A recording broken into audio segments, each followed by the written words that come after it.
ஆண்டவர் நோக்கி நாம் தலைகளை தாழ்த்தி கண்களை மூடி ஜெபம் செய்வோம்.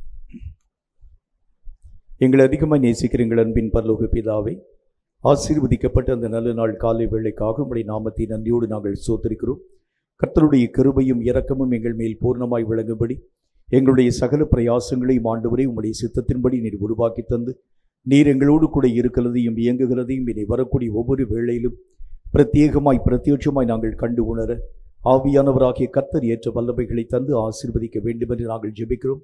நாங்கள் ஓடுகிறதும் உழைக்கிறதும் வீணாக்கப்படாதபடி அவைகளுக்கேற்ற சகலவிதமான மகிமைகளை இம்மையிலும் மறுமையிலும் தடையில்லாமல் பெற்றுக்கொள்ள நேரே கருவை தந்து மேன்மைப்படுத்துவீராக. கர்த்தருடைய சமூகம் எங்களுக்கு முன்பதாய் கடந்து செல்லவும், எங்களுடைய வழிகள் உம்முடைய நாமத்தினால் வாய்க்கப்படவும் தக்கதான சூழ்நிலைகளை தந்து நேரே உம்முடைய நாமத்தை மகிமைப்படுத்தும். இனி வரக்கூடிய ஒவ்வொரு வேளையும் கர்த்தருடைய கரங்களுக்குள் ஒப்புக் கொடுக்கிறோம். உம்முடைய சித்தம் எங்கள் மூலம் நிறைவாக்கப்பட நேரே கருவை தந்து மேன்மைப்படுத்த வேண்டும் என்று இயேசு கிறிஸ்துவின் நாமத்தினால் வேண்டிக் கொள்கிறோம் எங்கள் பரிசுத்தமுள்ள நல்ல பிதாவே, ஆமென்.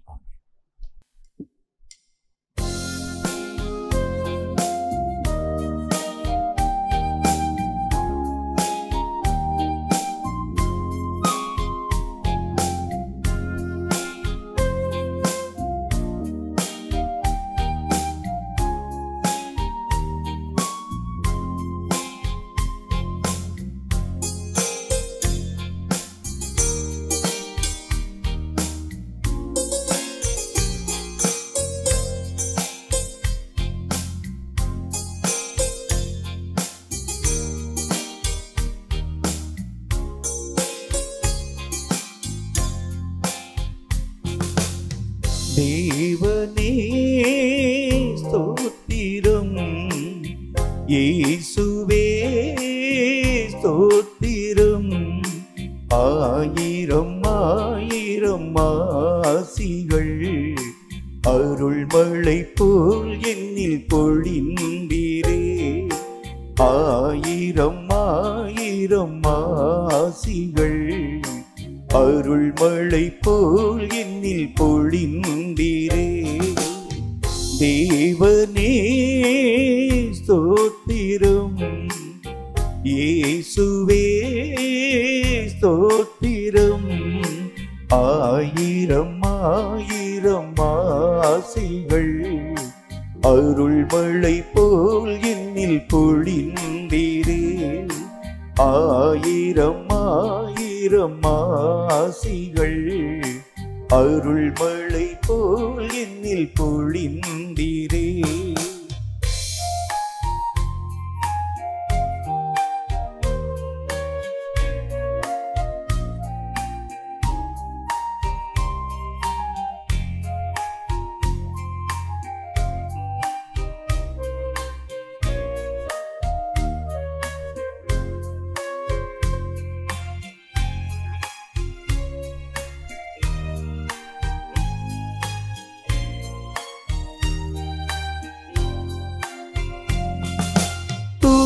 துன்பக்கடலை தாண்டிடும் நேரம், துயராய் மாறி சோர்ந்திடும் வேளை. துன்பக்கடலை தாண்டிடும் நேரம், துயராய் மாறி சோர்ந்திடும் வேளை. கர்த்தர் தாம் செய்த நன்மைகள் எண்ணி கணக்கில்லா ஸ்தோத்திரம் செய்திடுவேனே. தேவனே ஸ்தோத்திரம், இயேசுவே ஸ்தோத்திரம். ஆயிரம் ஆயிரம் ஆசிகள் அருள்மழை போல் என்னில் பொழிந்தீரே. ஆயிரம் ஆயிரம் ஆசிகள் அருள்மழை போல் என்னில் பொழிந்தீரே.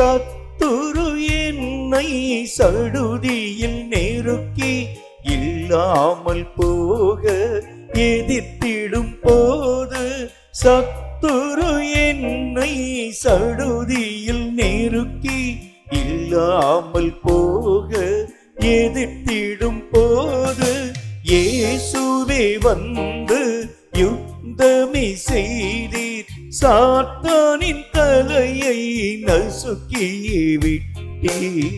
தேவனே ஸ்தோத்திரம், இயேசுவே ஸ்தோத்திரம்.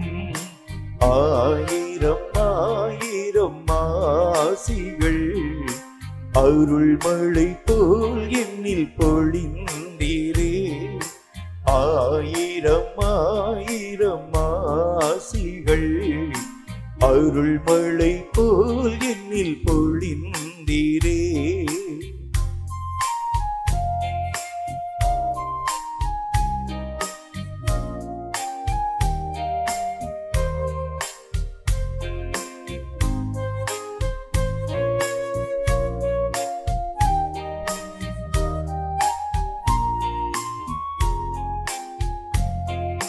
செய்யாத குற்றங்கள் சுமத்திடுவார்கள், சொல்லாத வார்த்தைகள் சொன்னாய் என்பார்கள்.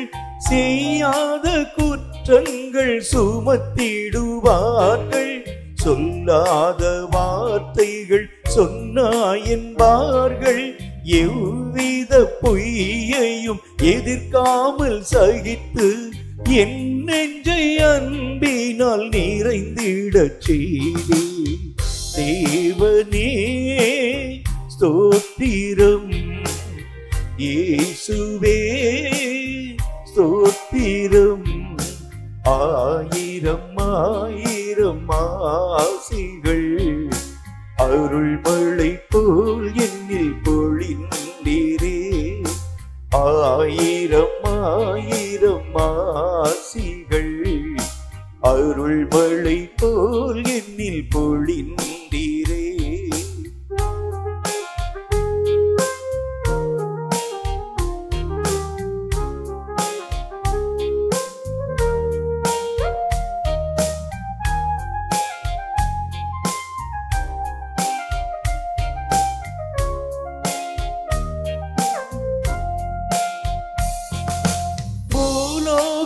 இன்பங்கள் இடைவிடாதிழுக்க பொல்லாத மனிதர்கள் பொறுமையை சோதிக்க. பூலோக இன்பங்கள் இடைவிடாதிழுக்க பொல்லாத மனிதர்கள் பொறுமையை சோதிக்க. உம்மை போல் ஜீவிக்க உத்தமர் இயேசுவே உன்னத பலனை உள்ளத்தில் தந்தி. தேவனே ஸ்தோத்திரம், இயேசுவே ஸ்தோத்திரம். ஆயிரம் ஆயிரம் ஆசிகள் அருள் மழை போல் என்னில் பொழிந்தீரே. ஆயிரம் ஆயிரம் ஆசிகள் அருள் மழை போல் என்னில் பொழிந்தீரே. சங்கீதங்களின் புத்தகம் 48வது அதிகாரம். கர்த்தர் தாமே இந்த சங்கீத வாக்கியங்களின் மூலம் நம்மோடு பேசும்படி தலைகளை தாழ்த்தி கண்களை மூடி கர்த்தரை நோக்கி நாம் ஜெபித்து தொடர்ந்து நாம் யாவரும் எழுந்து நின்று இந்த சங்கீதத்தை ஆராதனையோடு இணைந்து வாசிப்போம். சங்கீதங்களின் புத்தகம் 43வது வசனம். கர்த்தர் தாமே இந்த சங்கீத வாக்கியங்களின் மூலம் நம்மோடு பேசும்படி தலைகளை தாழ்த்தி கண்களை மூடி கர்த்தரை நோக்கி நாம் ஜெபிப்போம். கண்களை மூடி நாம் ஜெபிப்போம். எங்களை அதிகமாய் நேசிக்கிறீர்கள் அன்பின் பரலோக பிதாவை, ஆசீர்வதிக்கப்பட்ட அந்த நல்ல நாளுக்காக நேரத்திற்காக மீண்டும் உம்முடைய நாமத்தை நன்றியோடு நாங்கள் துதித்து ஸ்தோத்திரித்து மகிமைப்படுத்துகிறோம். இந்த நாளிலும் கர்த்தராகி உம்மால் எழுதி கொடுக்கப்பட்ட இந்த சத்திய வேத எழுத்துக்களுக்காக நன்றி. இவைகளை வாசித்து அறிந்து உணர்ந்து இவைகளுக்குரிய சகல நன்மைகளையும் பாக்கியங்களையும் தடையில்லாமல் எங்கள் வாழ்க்கையிலே பெற்றுக்கொள்ள ஆவியானவராகிய கர்த்தர் ஏற்ற வல்லமைகளை தந்து ஆசீர்வதிக்க வேண்டும் என்று நாங்கள் ஜெபிக்கிறோம். நீர் பேசும் உம்முடைய அமர்ந்த மெல்லிய ஆழமான சத்தத்தின் காரியங்களை இந்த வசனங்களின் மூலம் நாங்கள் கற்று உணரும்படி கிருபைகளை தந்து